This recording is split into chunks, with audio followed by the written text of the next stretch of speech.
Now in Libya, opposition fighters have managed to capture a munitions dump from Gaddafi forces in the west of the country. The weapons were near the town of Zintan, which is close to the Nafusa mountains, and it's seen as a major victory for the rebels as they edge closer to the capital.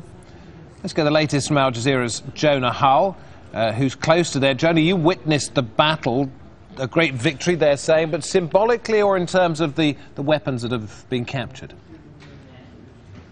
Oh, well, I think that remains to be seen, but it's going to be an enormous morale booster for the fighters up here in the Nafusa mountain region who are trying to keep at bay Gaddafi forces on a number of fronts and to try and make significant advances as well, and doing all that with limited weaponry and the difficulty of getting resupplies. This is very important, what has happened this morning. It's a weapons dump about 30 kilometers to the south of the town of Zintan, which is in the Nafusa region.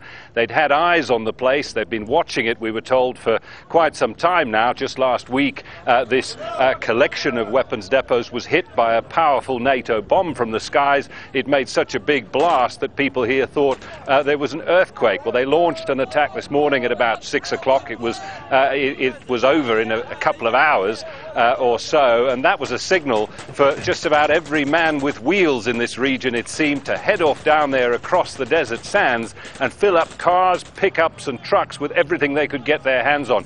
Tons and tons of munitions and equipment, including 2 Russian T-55 tanks, I must say, coming back across the road from the weapons depot back up into Zintan, and an armoured vehicle. We saw boxes and boxes of 14.5 millimeter rounds coming back, used to fire the big guns mounted on the back of pickups, very important for defence and advance on the lines here. We saw also boxes and boxes of Grad missiles, very important again for advance, both short range and long range. And all of this, of course, will really bolster, as I said, morale and also momentum that the rebel fighters, the opposition fighters up here, have been slowly building up just over the last few weeks or so.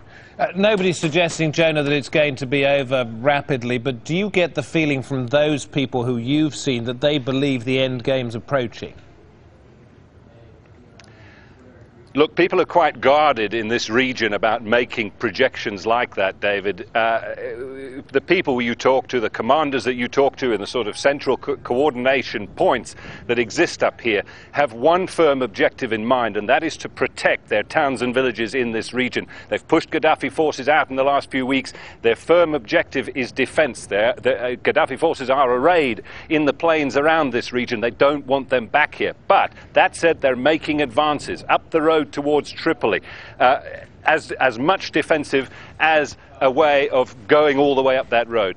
Now that they've achieved the first objective of defense, these weapons might help them to level the playing fields against a superior armed enemy up to now and allow them to do far more.